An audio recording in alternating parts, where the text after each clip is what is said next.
Good afternoon, everyone, and welcome to the Israelite Nation Worldwide Ministries. I am Elder Freddie, the head of GAPAS here at the Israelite Nation, and what we do at GAPAS is that we promote our culture. We are the cultural arm of the Israelite Nation, and we have a very special presentation for you today. It is Purim. Purim time for us is a wonderful time. It is a time that we reflect and remember the deliverance of our people by our greatest God that there is. The God of Abraham, the God of Isaac, and the God of Jacob. He saved us at a time when we were at our lowest. He used Hadassah and Mordecai to deliver us as a people.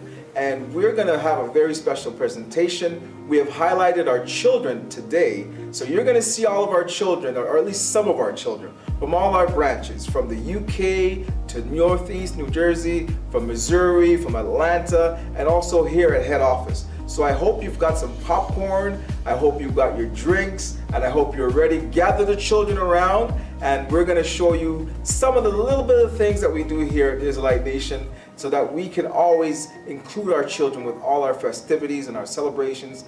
Enjoy today.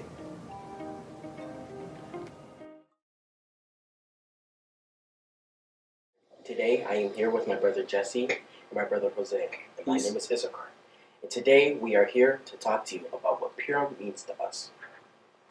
So, Purim. First, how was you guys' day? It's pretty cold outside. Yeah, pretty good. Alright. Just very, very cold. I agree. So, Purim. On that topic, what does Purim mean? What's the first thought that comes to your mind when you hear the word Purim? Probably remembrance. Remembrance in what happened that day and who saved us. The God of Abraham, Isaac, and Jacob, right? He put people in that place to help us get through that, but not just that. The God of Israel helped us get through that, right? He helped us. He protected us all our lives, right? He protected us from generation. And if Esther didn't go to the king, Haman would have wiped us all out. And the God of Israel wouldn't allow that, right? What do you think, Jesse? What I think is party, praises, presents, and joy for everyone. Time for us to all celebrate after the couple years and generations that we've gone by after what happened back in the day when man tried to kill us all, where the bloodline would have been done right there. I completely agree. And what's the story behind Purim? How did we get up until this point? We're over here remembering about why is it so important. Of course, and I'll actually explain that, but I feel like we'd need to read the Bible to explain it more easier, right? I So agree. if we could turn to Esther chapter 9, verse 20. Chapter 9, verse 20, Jesse. And Mordecai wrote these things and sent letters unto all the Jews that were in all the provinces of King Ahasuerus, both nigh and far, to establish these among them. They should keep the 14th day of the month Adar and the 15th day of the same yearly. Can I stop it right there? Yeah. So, just from those two verses, it's already telling, keep it yearly, keep it going, right. keep the generation We already moving. have a point of time right here. And that's why I said remembrance, right? Because we need to remember who saved us that day, right? The God of Abraham, Isaac, and Jacob. And that's why it said, do this yearly, right? Keep this on the 14th day of the month Adar and the 15th day of the same year, right? Of course. Continue going. Yeah, yes, please. As the days wherein the Jews rested from the enemies, and the month which has turned unto them from sorrow to joy, and the morning unto a good day, that they should keep them days of feasting, Yes. and joy, and of sending portions one to another, and gifts to the poor. Sorry. Just think of that for a minute, though, right? Think of you're a little child and you just heard that your life's about to be taken away in one day through all out the provinces, right? And then in a couple of hours, in a couple of minutes, you hear that your life is okay, you can rest, nobody's going to come and hurt you, right? You can finally rest, your life's not in danger, right? And it's so beautiful that they woke up the next morning and they're still alive with a smile on their face. That was because we had the protection of the God of Israel on our side, right? You can't imagine how hard it must have been for them to sleep after hearing the news. Right. Especially if you're 5, 4, Mhm. even young, like Even young get to- children. Yeah, I didn't even get to grow up yet, right? Way too young to die. Of course. And the Jews undertook to do as they had begun, and as Mordecai had written unto them, because Haman, the son of Hammedatha, the Agagite, the enemy of all the Jews, had devised against the Jews to destroy them, and had cast Pur, that is the lot to consume them, and to destroy them. Right. Sorry for that. But see how Haman wanted to kill us? Mm-hmm. Just because Mordecai stood up to him and said, this is not right, right? He's not going to bow down to him, right? Because he is not supposed to, right? Thou shalt not bow down before any God before me, right? Correct. That's just disrespectful to the God of Israel. It's one of our commandments that we have, and this is when he was planning to use the gallows on us. The Jews in particular are us as well. So, continuing.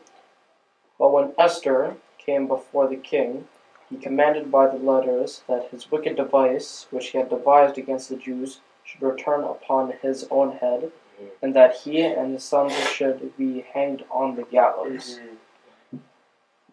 Page right here. So Esther is saying that her people, us, are in trouble, right? And this is being done without the king's permission or without the king knowing about it, King Ahasuerus. And so Esther addresses this to him, right?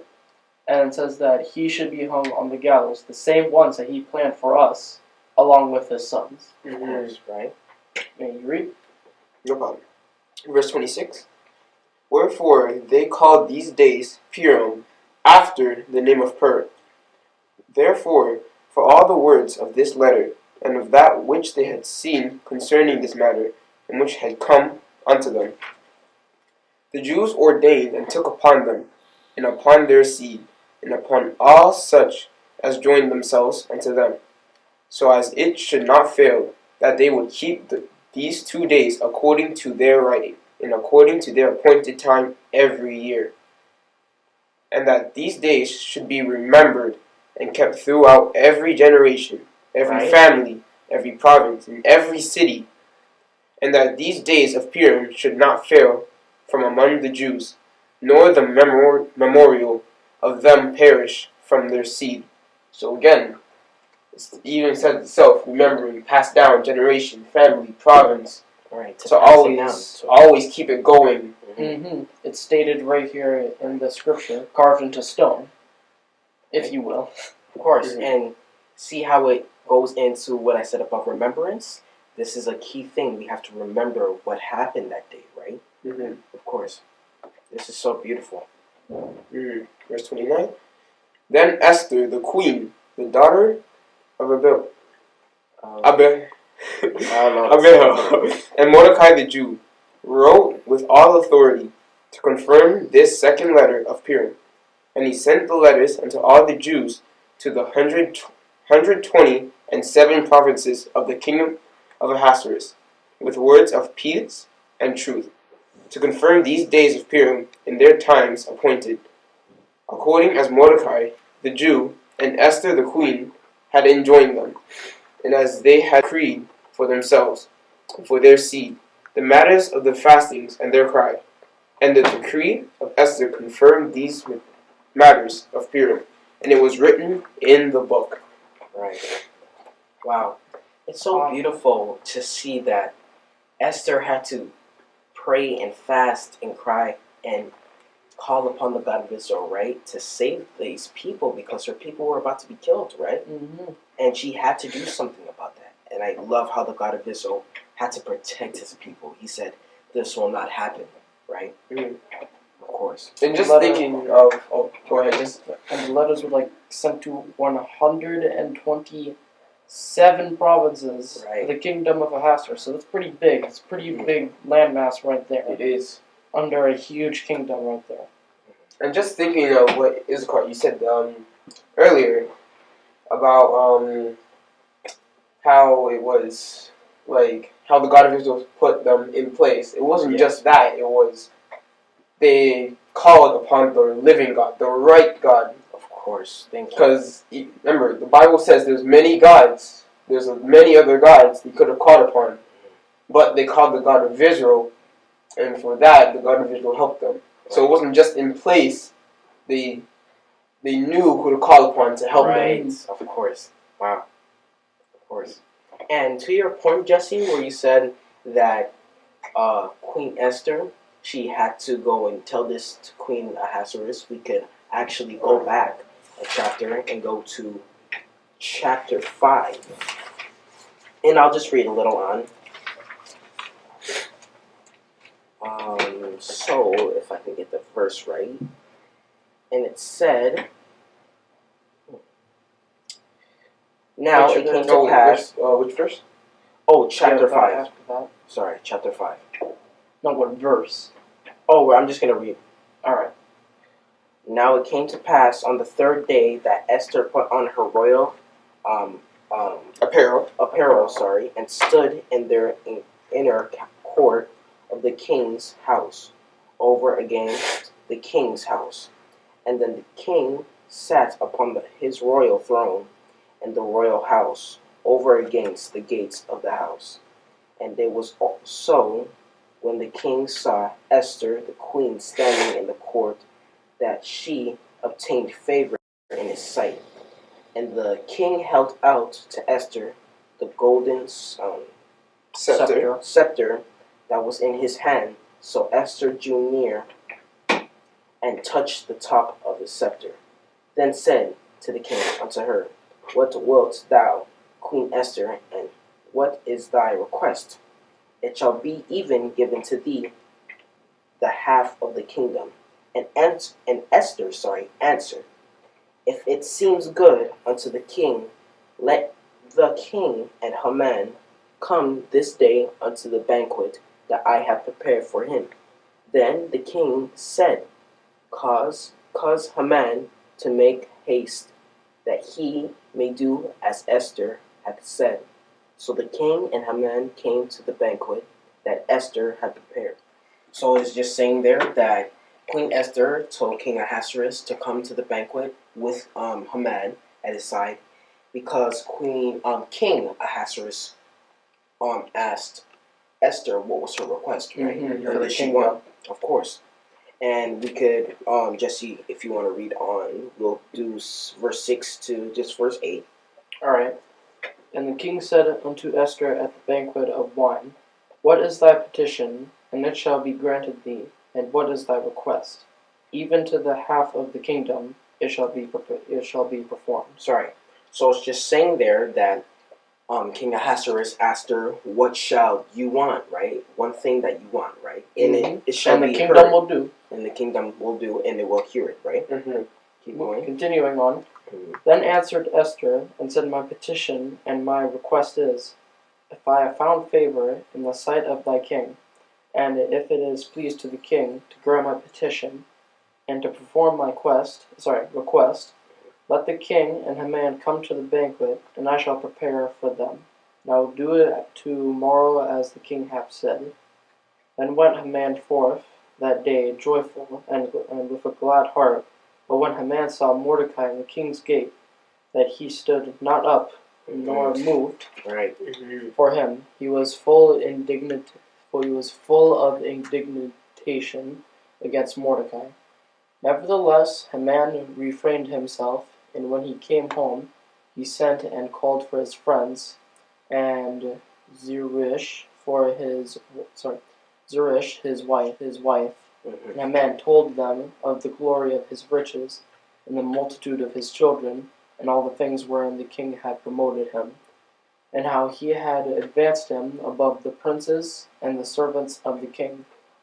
Haman said moreover, Yea, Esther the queen did let no man come in with the king into the banquet that she had prepared, but myself, and tomorrow I am invited unto her also with the king.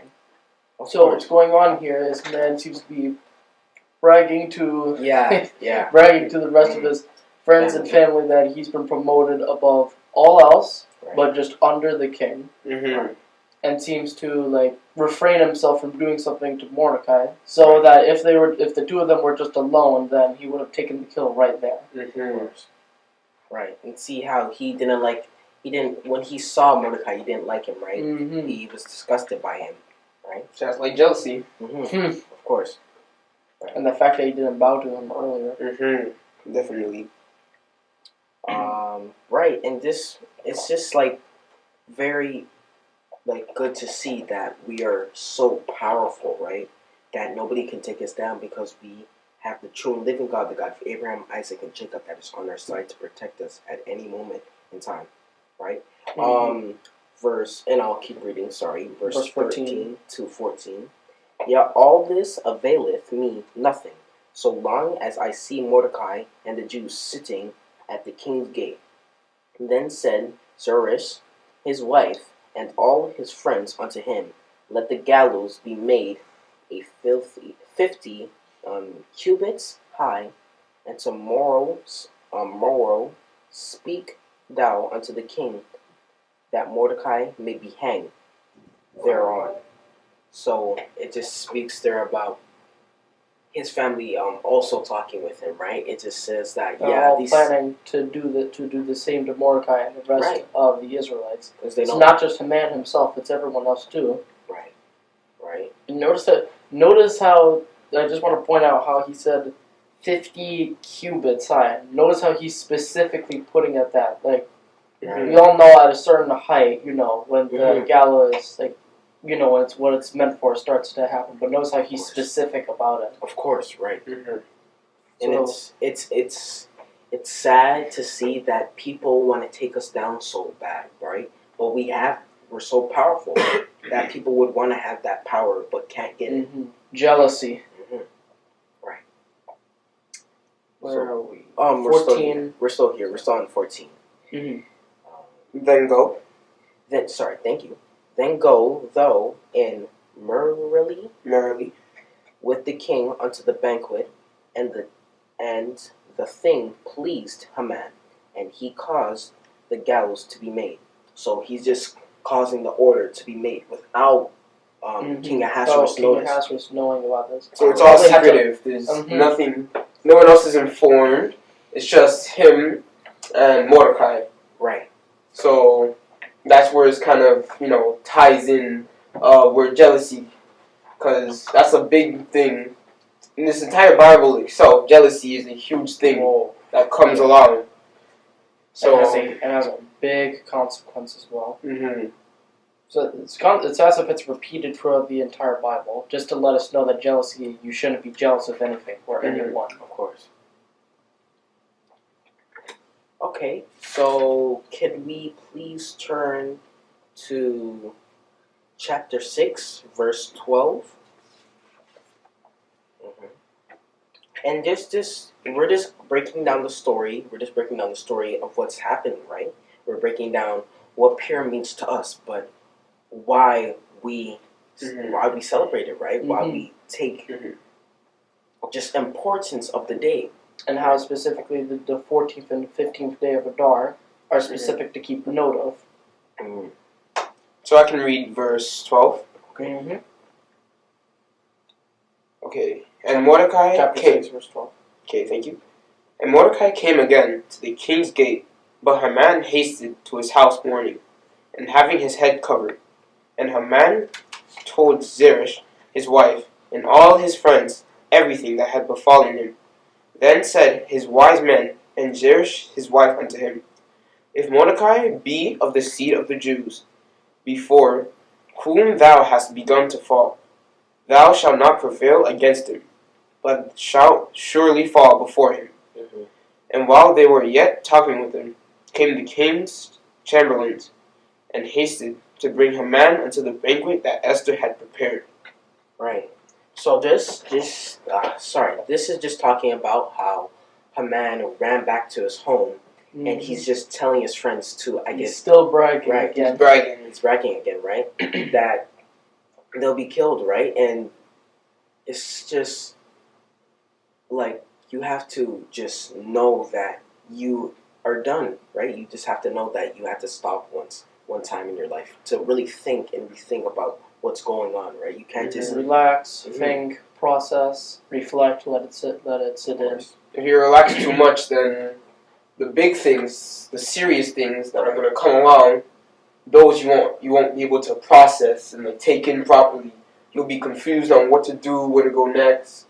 You know? Right, of course. Mm-hmm. And we could read chapter 7. Yeah, I'll do so. So the king and Haman came to banquet with Esther, the queen. And the king said again unto Esther on the second day, at the banquet of wine, What is thy petition, Queen Esther, and what it shall be granted thee? And what is thy request, and it shall be performed even to the half of the kingdom? Then Esther the queen answered and said, If I have found favor in my sight, O king, and if it may please the king, let my life be given me at my petition, and my people at my request. For we are sold, I and my people to be destroyed, to be slain and to perish. But if we had been sold for bound men and bondwomen, and had held my tongue, although the enemy could not countervail the king's damage. And the king Ahasuerus answered and said unto Esther the queen, Who is he, and where is he, that durst presume his heart to do so? And Esther said, The adversary and the enemy is the wicked Haman. Then Haman was afraid before the king and queen. Right. And the king arising from the banquet of wine in his wrath went into the palace garden. And Haman stood up there to make request for his life to Esther the queen, for he saw that there was evil determined against him by the king. Here now he's found. Esther found out. He's caught. So it's showing he's begging for his life. You know, begging for the king to not take his life. Don't hang me upon the gallows. Don't kill me. Right. You know, After all that bragging, jealousy, and all that plan making just to kill everyone. Exactly. Right. And then he's on his knees begging to the king to not do this to him or to his sons and his wife as well. Right. Of course. And before that, it says that the king Ahasuerus asked Esther, What do you want? What is your request? Right? And she said, to spare my life and the life of my people, because they were about to be killed in one day, right? And King Ahasuerus was flabbergasted. He was surprised. He didn't know what was going on. He said, Who's doing this wicked thing? Right? And she called him out, which was Haman. And see, like you said, he was begging for his life. Right? If you're going to have power, you have to know how to control it, you know? Yeah. Otherwise, you're going to end up like a man, you know? Let loose too much. Definitely. Right. And we could read on. Then the king returned. Hold up. What verse are we at? Verse 8. You're right. And the king returned out of the palace garden unto the place of the banquet of wine, and Haman was fallen upon the bed whereon Esther was. Then said the king, Will he force the queen also before me in the house? As the word went out of the king's mouth, they covered Haman's face. And Harabonai, one of his chamberlains, said before the king, Behold, also the gallows, 50 cubits high, which Haman had made for Mordecai, who had spoken good for the king, standeth in the house of Haman. And the king said, Hang him thereon. So they hanged Haman on the gallows that he had prepared for Mordecai. Then was the king's wrath pacified. So now he's done. He's not begging is getting you out of that one. There's no begging. He's fallen. He's done. He's dead. He's gone, right? Exactly. You can't do anything now. Of course, in just one snap by the king, right? Because he was so surprised that Haman turned on him without him knowing, right? He set out a word that the king didn't say. That's a big thing. Imagine, like, say you're working, you know, and your boss doesn't know he's not informed of what you're doing. No one else except one person. So you're like vice principal, say. Right. You have control over the students, but there's one student who you specifically don't like. and you're jealous of him for what he has, what he just generally has. Right. So like it's all about power, Right. but he doesn't know how to. Jealousy shouldn't be the first answer, nor violence. Especially with that power that you have, right? Exactly. And he respects you. Exactly. He respects you, but you despise him and what he does and how he acts and who he serves, right? Mm-hmm. And like you said to that vice principal, so I guess you could say he tries to kick him out of school without the principal knowing, right? Exactly. He does that, and now the principal fires him, and now he was flabbergasted of what's happening, right? He's like, why would you do this? But you just kicked out a student that is doing good grades, has good grades, right? Respects everybody. And has no problem with anyone. No problems, right? Definitely. Of course. So again, if you don't know how to use power correctly in the proper use, then all of that will be wasted. Of course. So definitely have to remember that. And that's why we're here looking back on why we celebrate Purim. Mm-hmm. What the meaning behind it, what's the story behind the scenes, you know? Right. Of course. And it comes back to happiness, remembrance, and celebration. Mm-hmm. Party, praises, presents, and joy. Mm-hmm. Definitely. So we can even go on chapter 8 now, on Esther. And I can read, starting from verse 1. On that day did the king Ahasuerus give the house of Haman, the Jews' enemy, unto Esther the queen. And Mordecai came before the king, for Esther had told what he was unto her. And the king took off his ring, which he had taken from Haman, and gave it unto Mordecai. And Esther set Mordecai over the house of Haman. And Esther spake yet again before the king, and fell down at his feet, and besought him with tears to put away the mischief of Haman the Agagite, and his device that he had devised against the Jews. Then the king held out the golden scepter toward Esther. So Esther arose and stood before the king, and said, If it please the king, and I have found favor in his sight, and the thing seem right before the king, and I be pleasing in his eyes, let it be written to reverse the letters devised by Haman, the son of Hammedatha the Agagite, which he wrote to destroy the Jews, which are in all the king's provinces. Mm-hmm. For how can I endure to see the evil that shall come unto my people? Or how can I endure to see the destruction of my kindred? Mm-hmm. This is so beautiful, man. Like, this is actually so beautiful. Seeing that Queen Esther, even though her man was hanged, she still had to go and save her people because they would have been killed, right? Mm-hmm. So she she went before the king, and he held out the golden scepter, and she said, destroy that letter, right? Because her people were about to be destroyed. She didn't want to see that. And all those 127 provinces were about to do so. Mm-hmm. Mm-hmm. We all need to know who's behind this, who's behind Esther, right? Right? Or not even behind, but in front, who's representing us, which is the God of Abraham, Isaac, and Jacob, Mm-hmm. right? That's why we call upon his name and praise him. Of course, of course. To help us in any of these situations that we may be in. Not as drastic as this one in particular, but any other things that are like inconveniences in life or anything that you may need to call upon him for. Mm-hmm. Of course. Starting from verse 7. Then the king Ahasuerus said unto Esther the queen, and to Mordecai the Jew, Behold, I have given Esther the house of Haman, and him they have hanged upon the gallows, because he laid his hand upon the Jews. Write ye also for the Jews, as it liketh you, in the king's name, and seal it with the king's ring, for the writing which is written in the king's name, and sealed with the king's ring, may no man reverse. Then were the king's scribes called at that time in the 3rd month, that is the month Sivan, on the 23 day thereof. Mm-hmm. And it was written according to all that Mordecai commanded unto the Jews, and to the lieutenants, and the deputies, and rulers of the provinces, which are from India unto Ethiopia, and 127 provinces, unto every province according to the writing thereof. and unto every people after their language, and to the Jews according to their writing, and according to their language.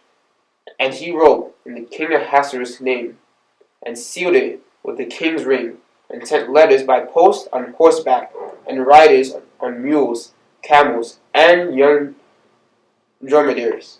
See, sorry, let me stop you right there. But it's just saying there that the king, now that he got the request from Esther, he will now put out a letter with his confirmed, right, with his ring, right, to make sure the Jews are not killed and make sure they are protected, and this should be stopped at once, right? And like it said in verse 9 about put it in the Jews' language, but in also our language too, so they understand who's talking right now, right? Of course. And you could keep reading on. Verse 10. And he wrote in the king Ahasuerus' name, and sealed it with the king's ring, and sent letters by post on horseback, and riders on mules, camels, and dromedaries, wherein the king granted the Jews, which were in every city, to gather themselves together, and to stand for their life, to destroy, to slay, and to cause perish all the power of the people and province that would assault them, both little ones and women, and to take the spoil of them for a prey. Upon one day in all the provinces of King Ahasuerus, namely upon the 13th day of the 12th month, which is the month Adar, the copy of the writing for a commandment to be given in every province was published unto all people, and that the Jews should be ready against the day to avenge themselves on their enemies.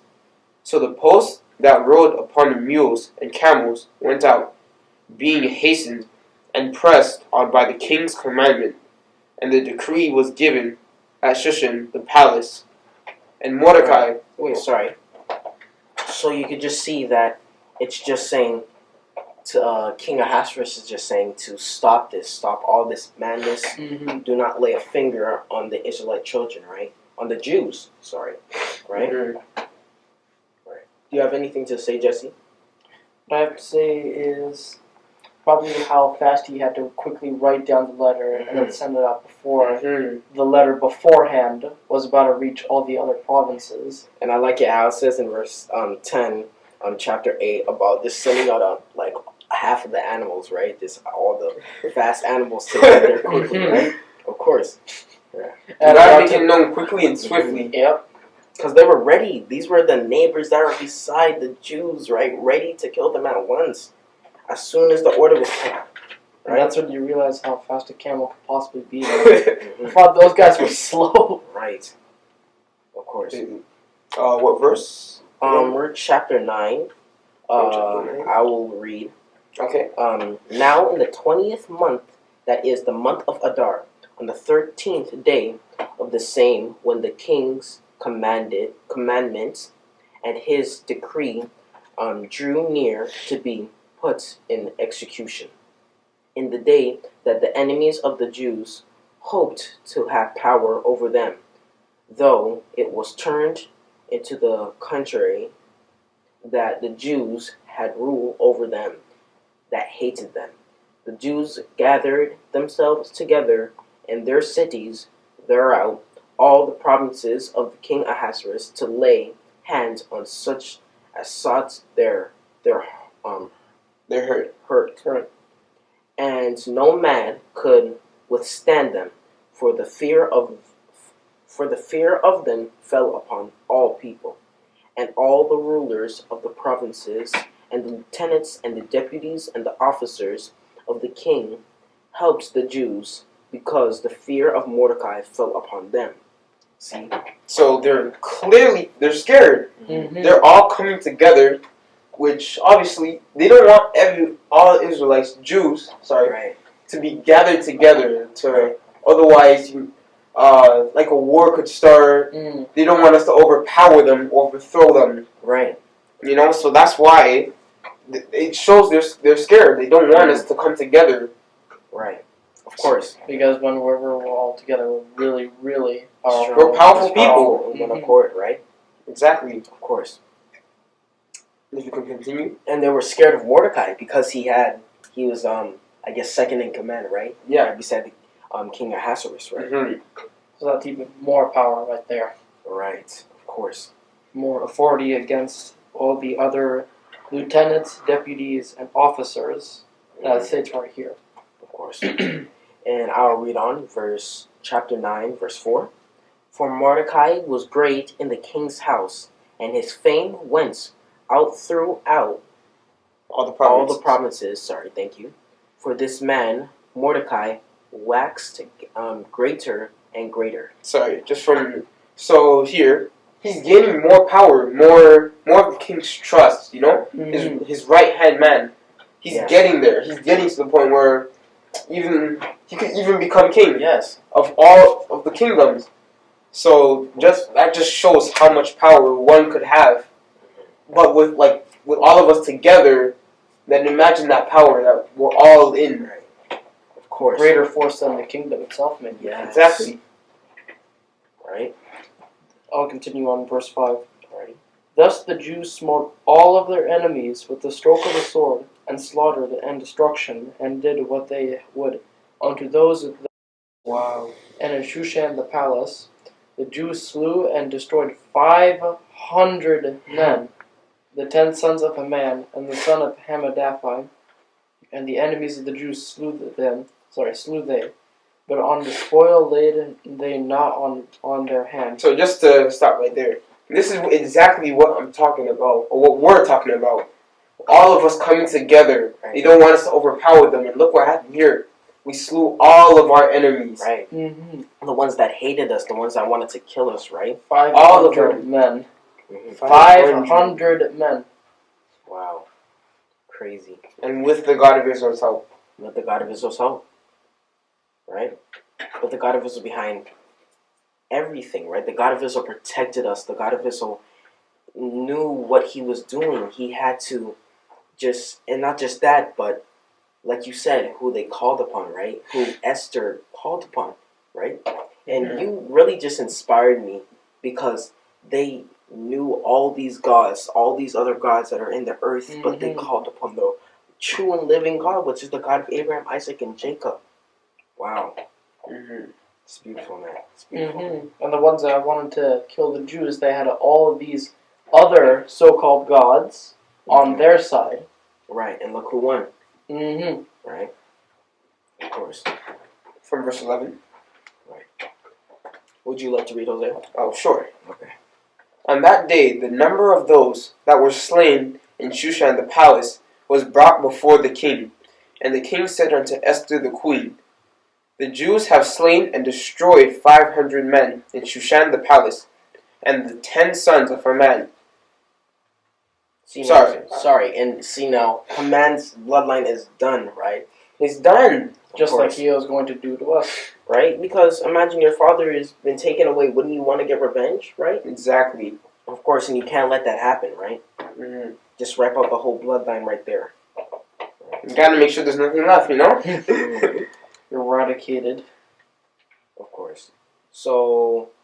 still on verse 12. What have they done in the rest of the king's provinces? Now what is thy petition? And it shall be granted thee. Or what is thy request further? And it shall be done.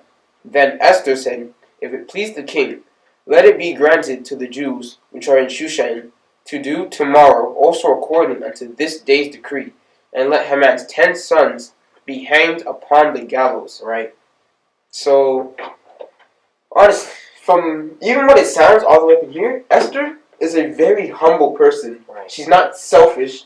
She's doing this all for her people. And she's not just getting to that power. She's like, oh, I have power now. Oh yeah, I just want this and that. She's just want bling, gold, diamonds, emeralds. Like that, list can go on. She's doing this all for her people. Every request that she's doing is for her people. Right. Which she's very humble. Of course. So focusing on what needs to be done first. Exactly. And they were hanged on the same gallows. His sons were hanged on the same gallows that he tried to prepare for us, right? It's crazy. It's amazing. Keep reading on. Verse 13. Then said Esther, If it please the king, let it be granted to the Jews which are in... verse 14. Yeah. Verse 14, my bad. And the king commanded It's so to be done. And the decree was given at Shushan, and they hanged Haman's 10 sons. Wow. So now they're done. It's over. The bloodline is now completely gone. It's over. For the Jews that were in Shushan gathered themselves together on the 14th day also of the month Adar, and slew 300 men at Shushan. Wow. But on the prey they laid not their hand.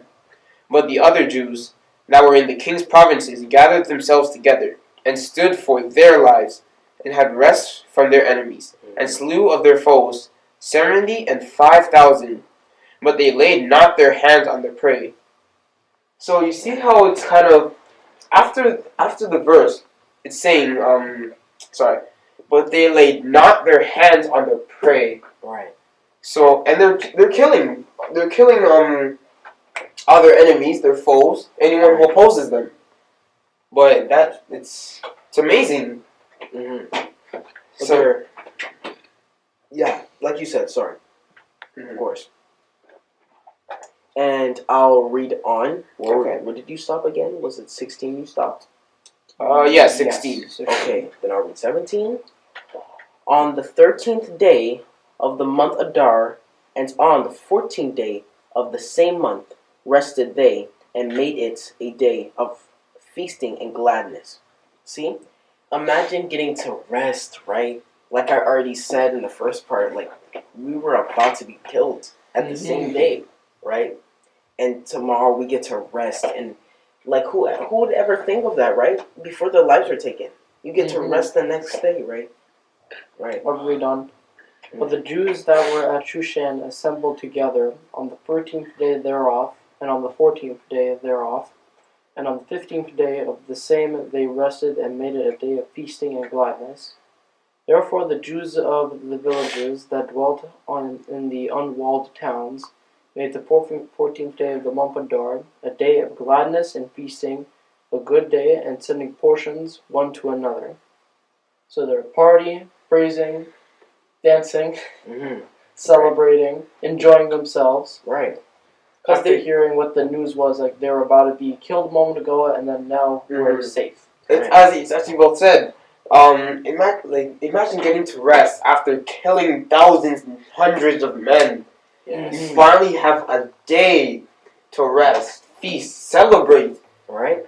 To know you're safe, not just because of the accomplishments that you've done, but finally a day to rest and feast with your brethren.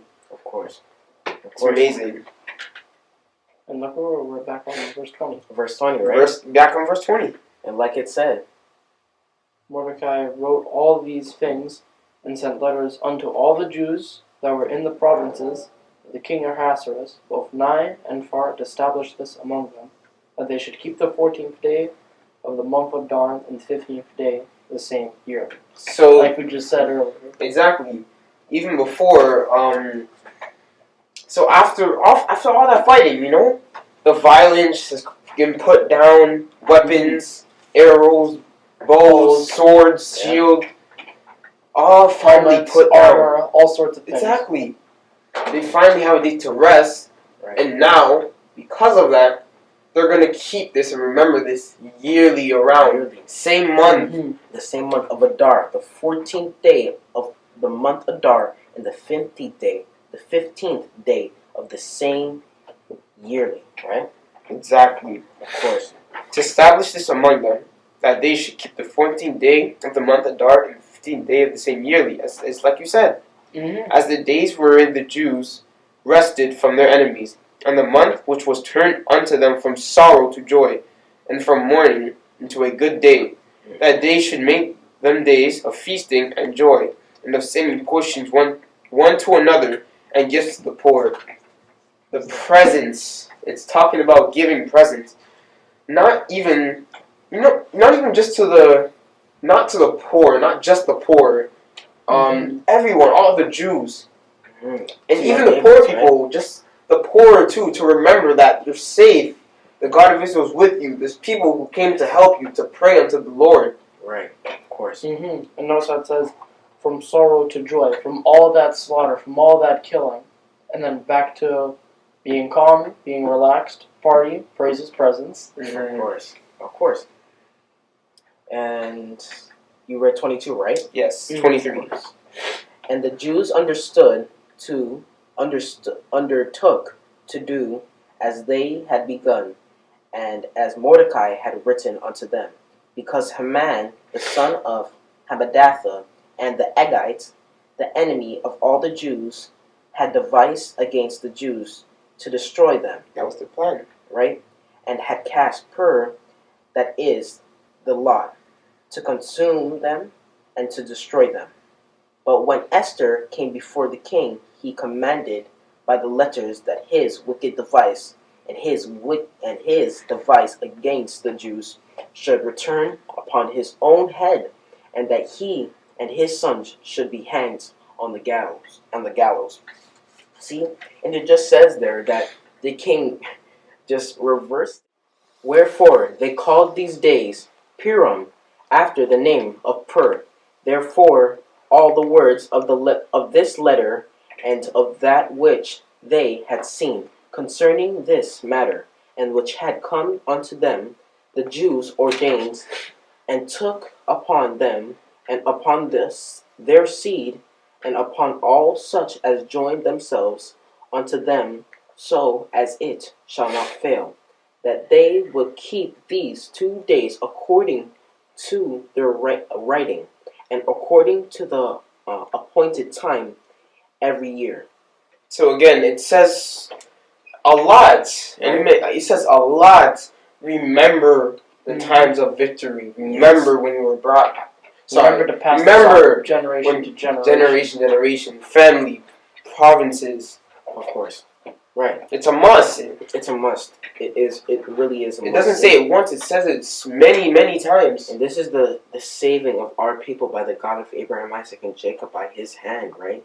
Mm-hmm. And this is such a beautiful story, because it talks about when we were about to be breaking down, but we got up and we chose victory, and that's what we got, right? Mm-hmm. Beautiful. Definitely. All right, verse 28. And that this day, and that these days,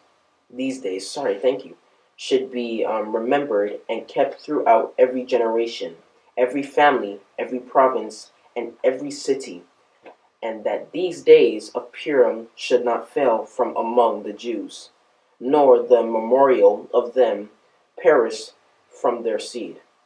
Then Esther the queen, the daughter of Abihail, and Mordecai the Jew wrote with all authority to confirm this second letter of Purim.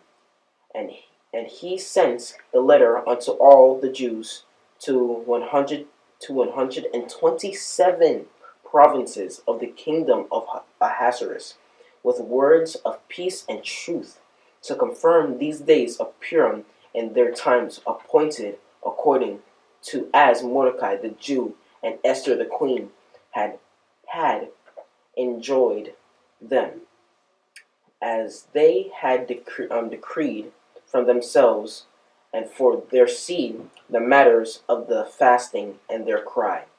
And decree of Esther confirmed these matters of Purim, and it was written in the book. Right.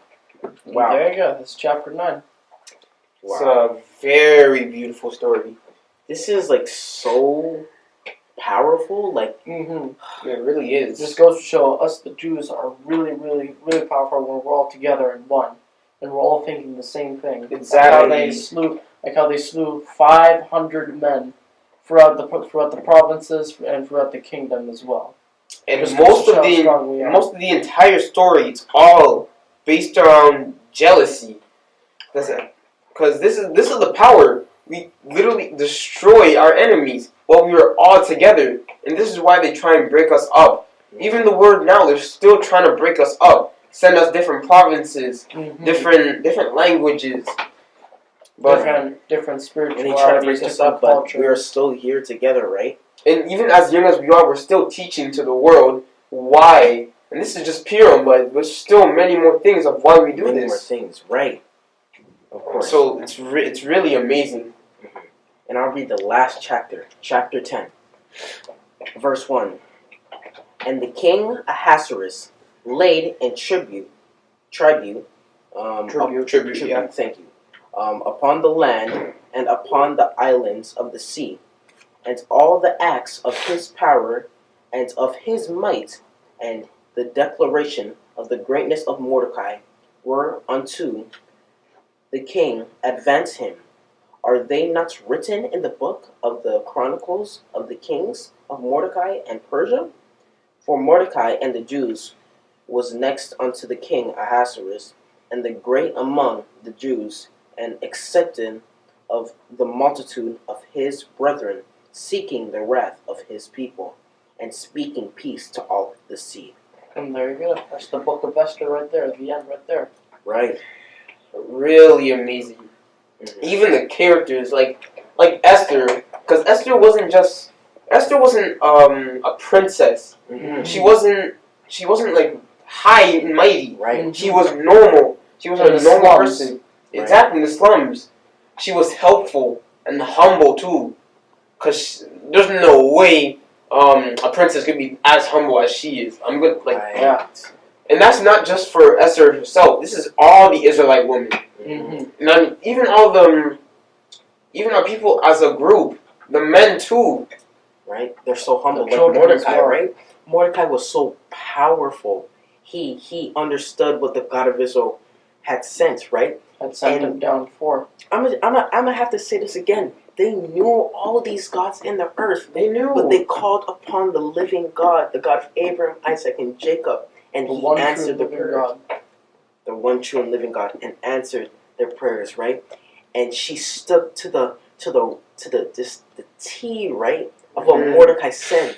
Do this, do that. Make sure you do this for your people, right? It was all set and planned out, right? Because the God of Israel knew what was gonna happen, right? Definitely. Even to the people, right? How powerful they are, right? Mm-hmm. Like just said, slew 500 men throughout the kingdom. Of This course. goes to show how much of a force we really are, When we're and not to be all together. reckoned with, and not to be messed around with. Mhm. That's why we sometimes say in our prayers, any enemy that dares to wish any curses upon us, may you return it right back to them 7 times greater. Of course, right? That's what I always say in my prayers, Mhm. whenever an enemy wishes to do such devious acts to us. Mhm. Mhm. Right. But you can also, and you see how powerful we are together, right? In one accord, we are strengthened. We cannot be stopped. We are unstoppable, right? It's so beautiful how we just broke this down. And I thank you guys for that. I thank you, Hosea, my brother, and I thank you, Jesse. And my name Thank is you for Issachar. inviting me too. It's Of definitely amazing to be here to talk about Purim, Mhm. and this is why we celebrate. And I hope you guys enjoyed this lesson. Mm-hmm. Yep, Please the like, video. subscribe, share. Definitely share. Comment. Be in tune, Make sure you put on your notifications, know Yep. where you are, you right? Because this is the truth, right? And we are just explaining one thing. This is not just the whole entire Bible. No, we have so much to break Wait down. for our next collab later on. Even our plays, the children do too. Yeah, Mm-hmm. Come for see that. it. Remember we did it? yeah. Now we're gonna watch them do it. Exactly. We're getting old. But it's okay, though. It's okay. So I hope you guys enjoyed, and with that, peace. Peace.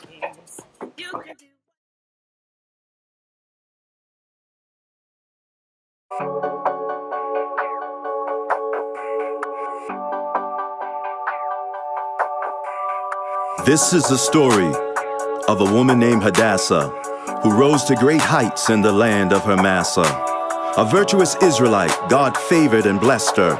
She ruled in Persia, her name Queen Esther. Now the former queen, she wasn't so classy, defiled her king, her name Queen Vashti.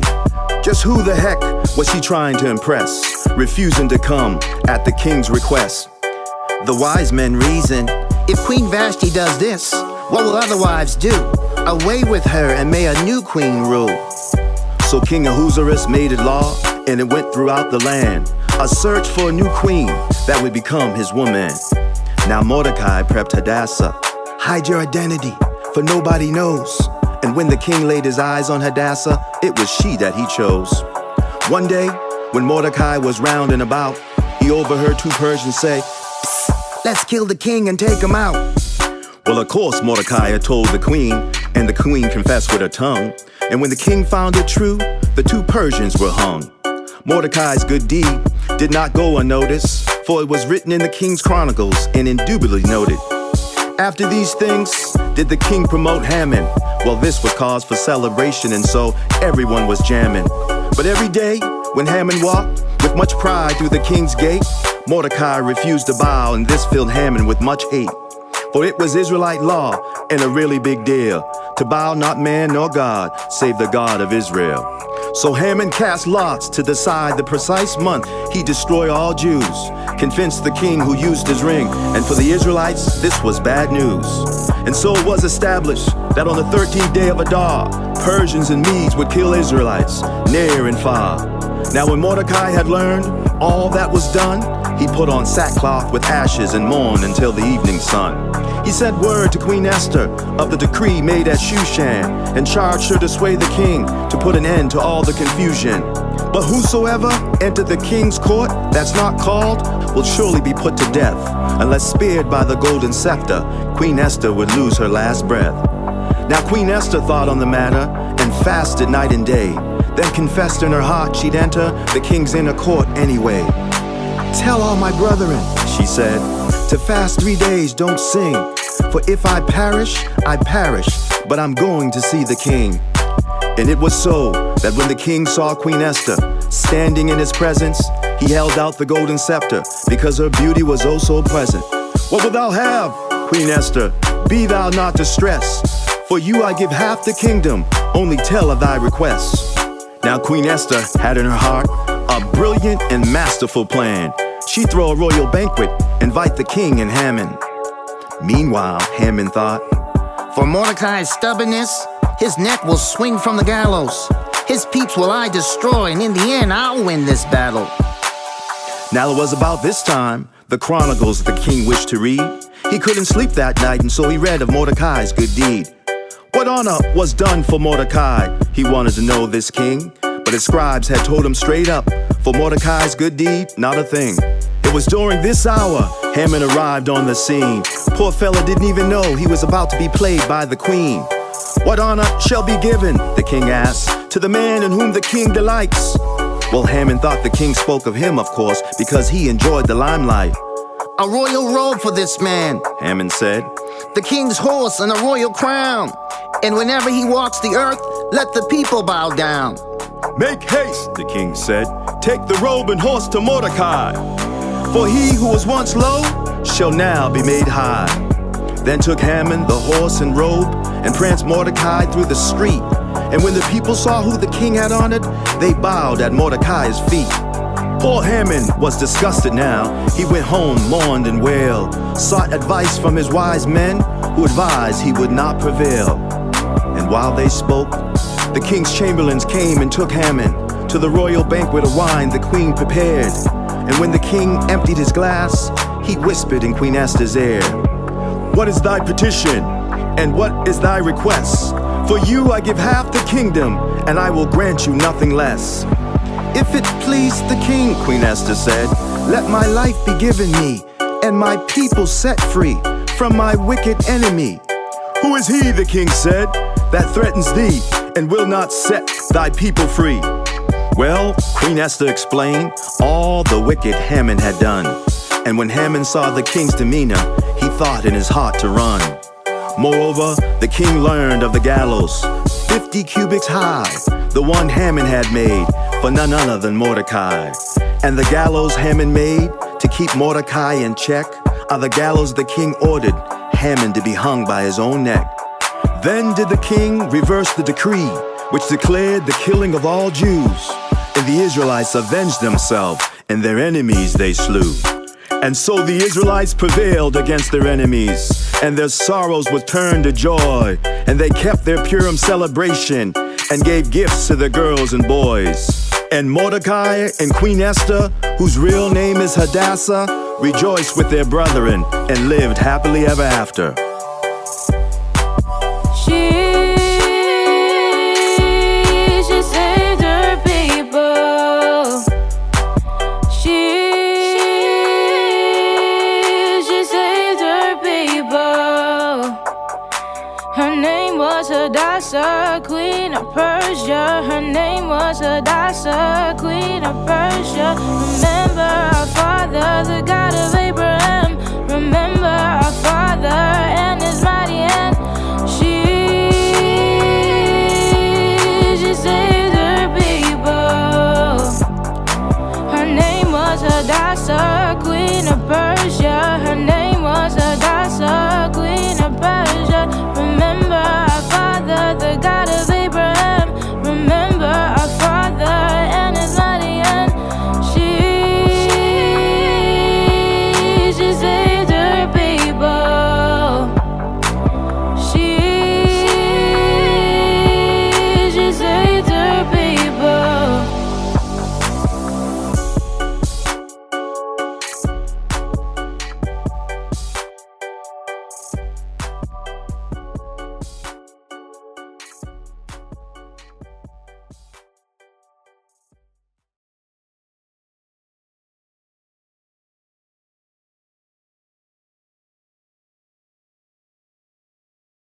Hi, my name is Abaya. I love playing games, getting my presents, and serving the God of Israel.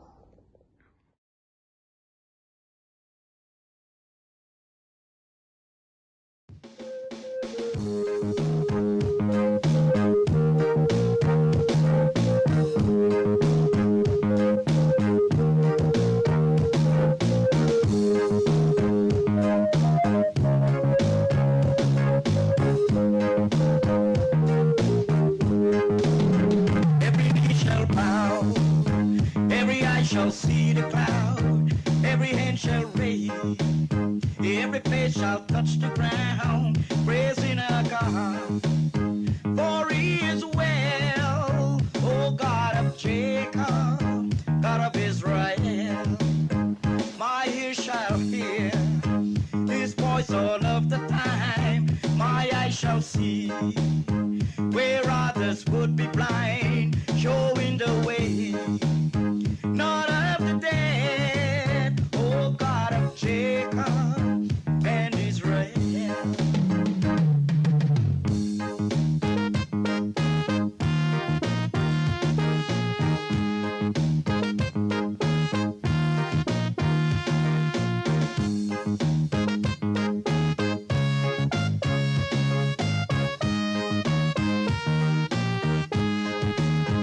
These lips shall sing praises to his holy name. Oh, what a feeling. My God is always near, and I'm proud to be.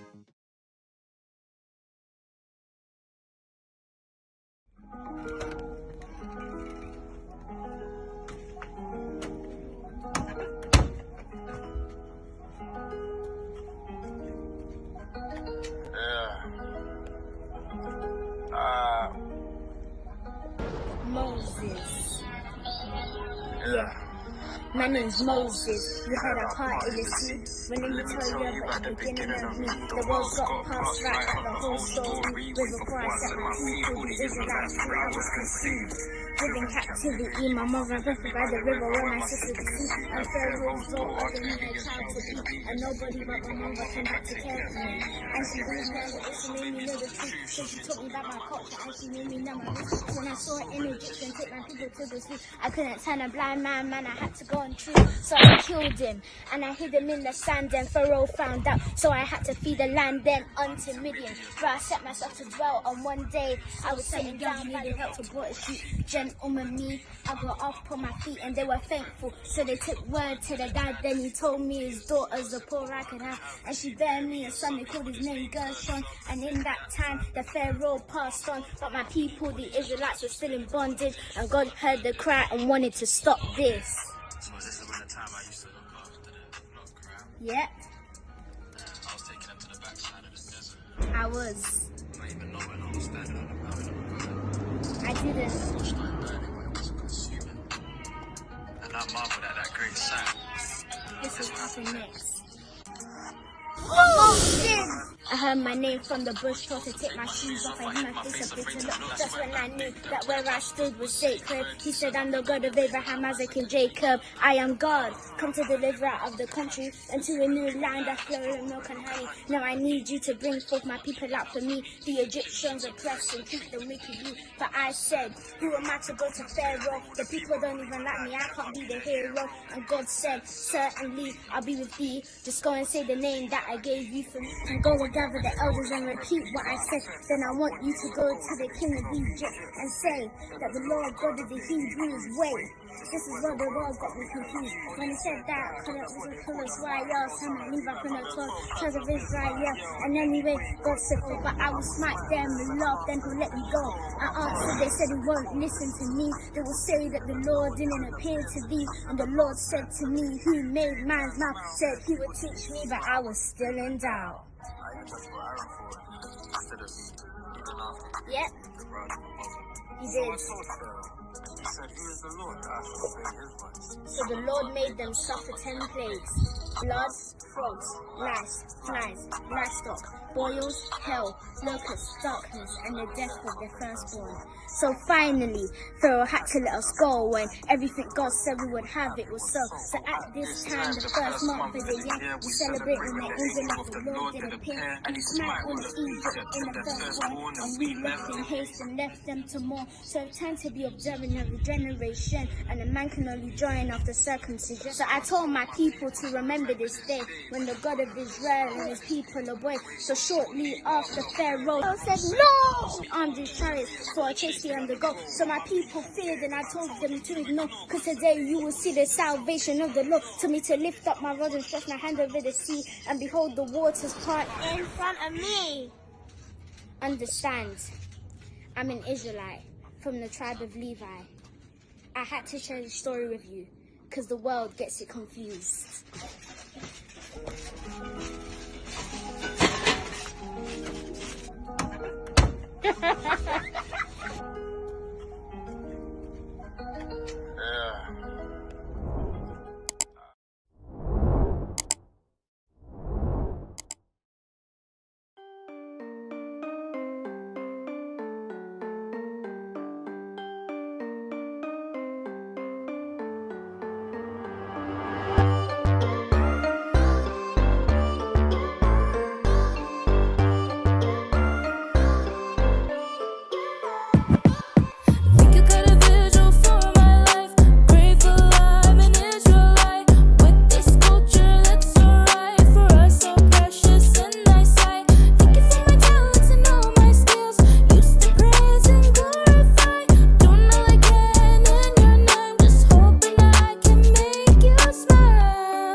Can you believe that he made this an Israelite full of virtue and truth? Cause I'ma make a joyful noise so loud and praise to my Lord, so filled with bliss. You are the great substance in my life, so blessed to be yours, to be called your child. If I have a need, you will provide. As I do the work, you are by my side.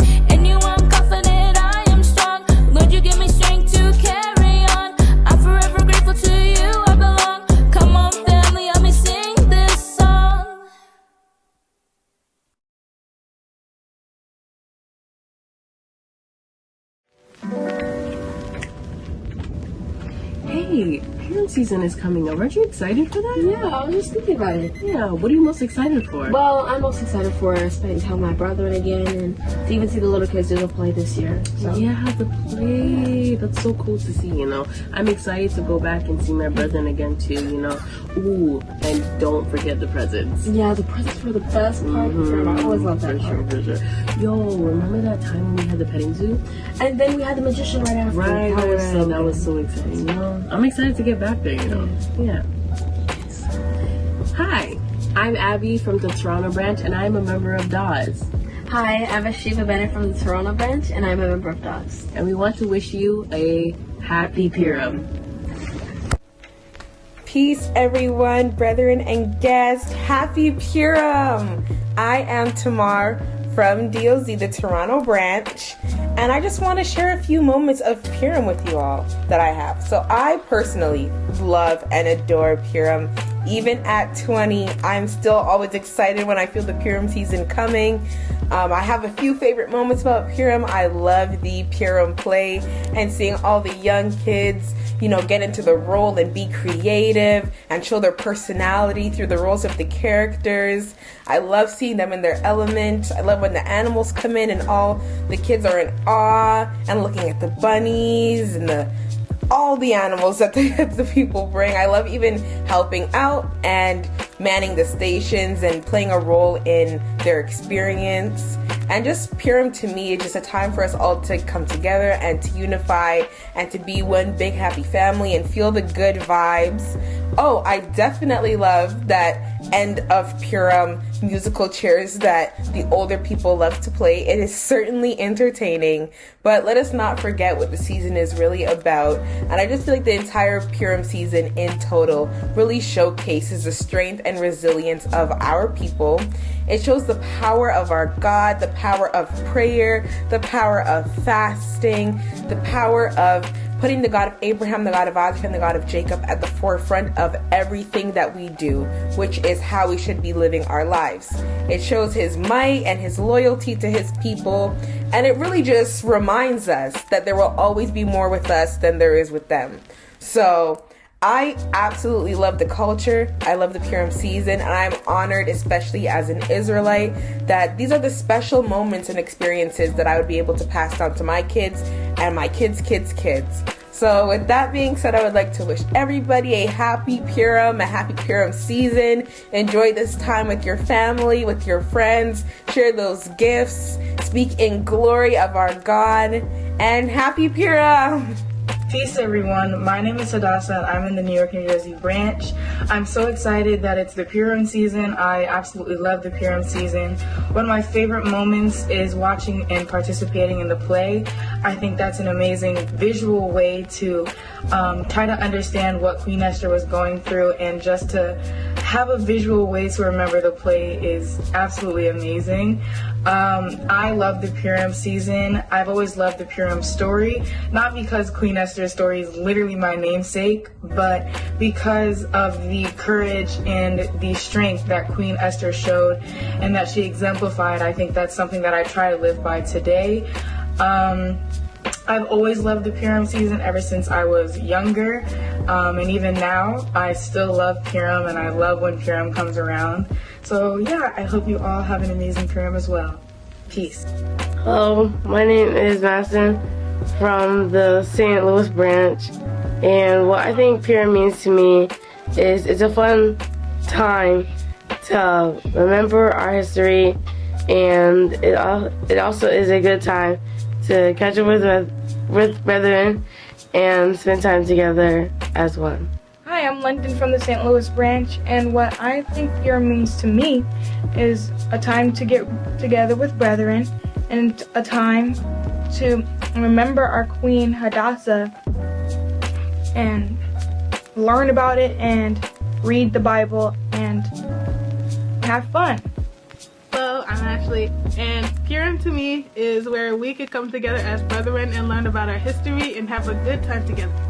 So what Purim means to me is during the month of Adar, we come together as a family to acknowledge our forefathers being rescued from the wickedness of Haman. His plan was to try and harm and destroy us. which was prevented by Queen Esther by bringing us together to be one accord, pray, and fast towards the God of Israel, so that Haman could not hurt us.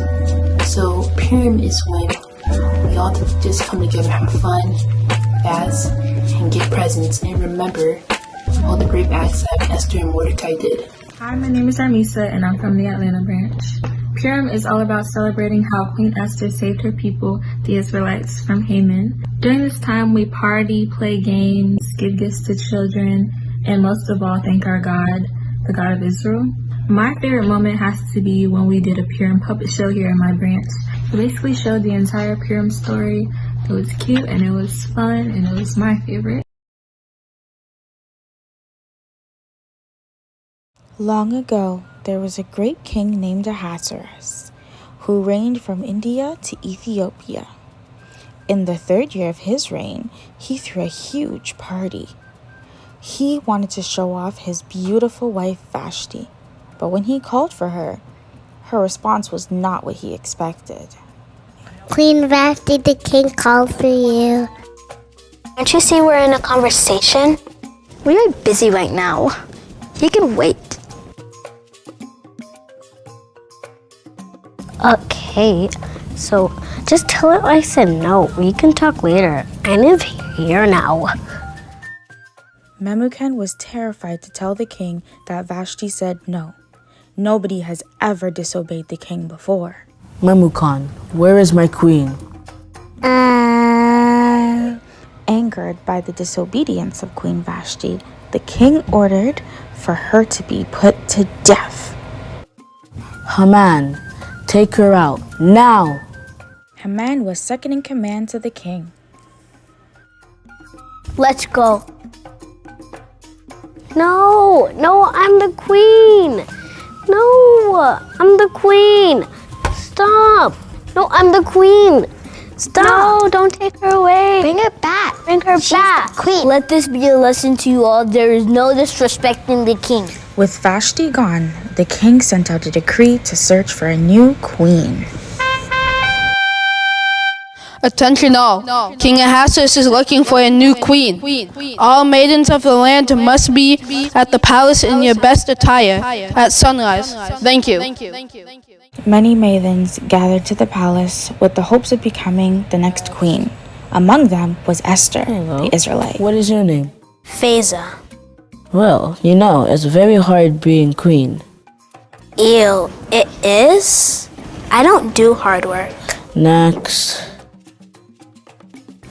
You look very familiar. Next. Hello. What is your name? Rena. How old are you? Well, you see, Next. Hello. What is your name? My name is Esther, my king. When the king saw Esther, he was smitten by her beauty. He decided right then and there, she would be his queen.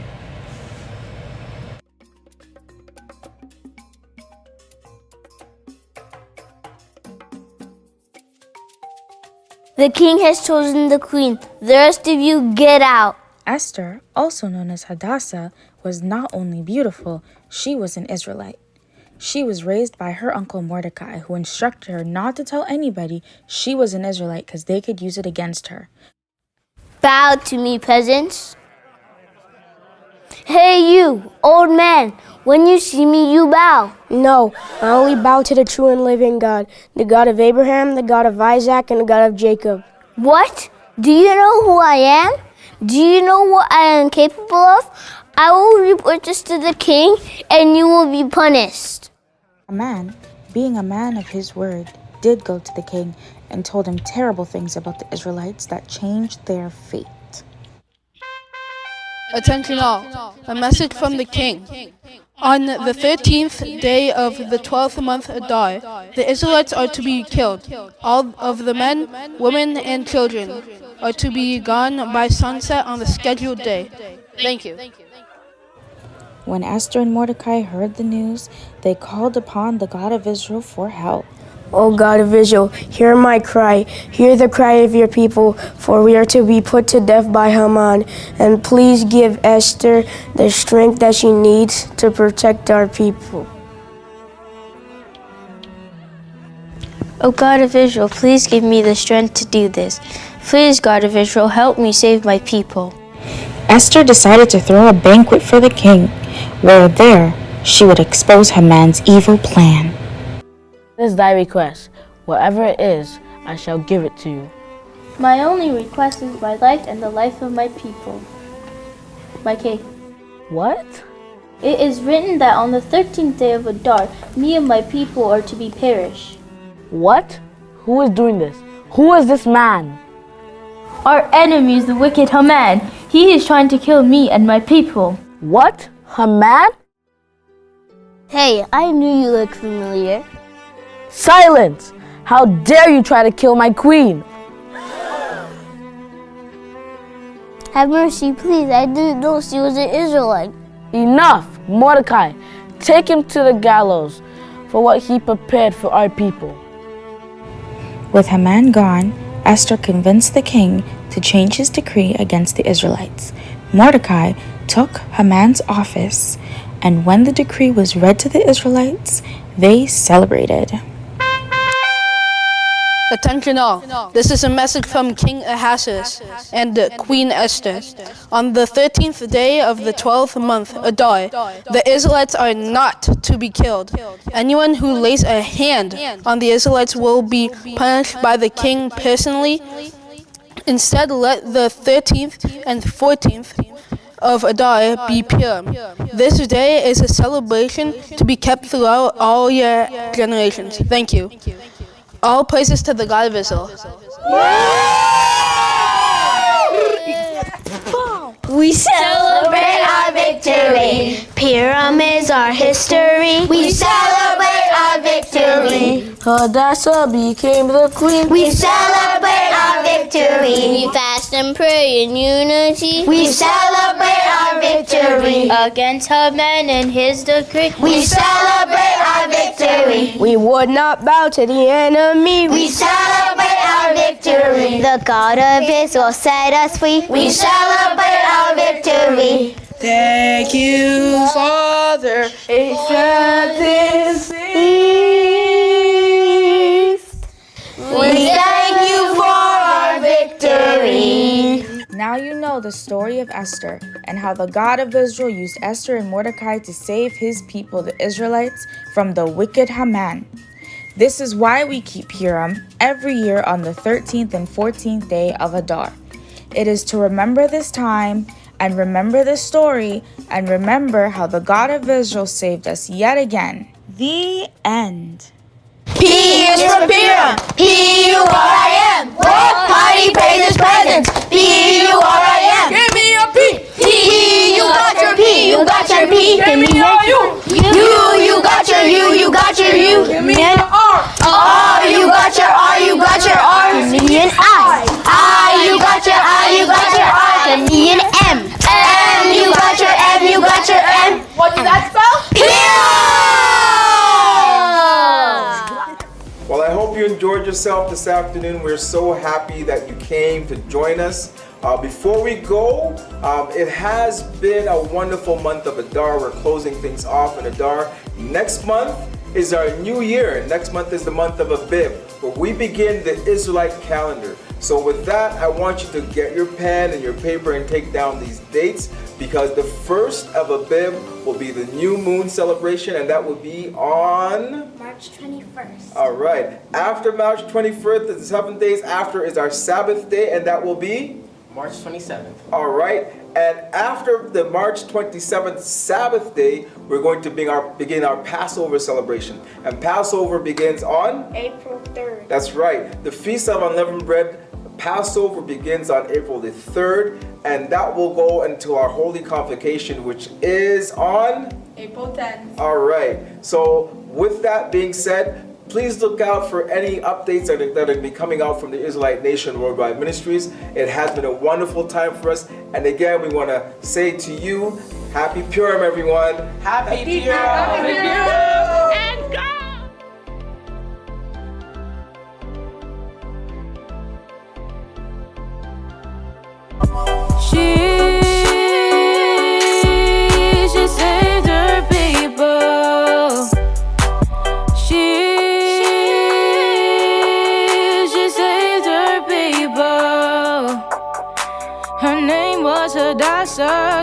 of Persia. Her name was Hadassah, queen of Persia. Remember our father, the God of Abraham. Remember our father and his mighty hand.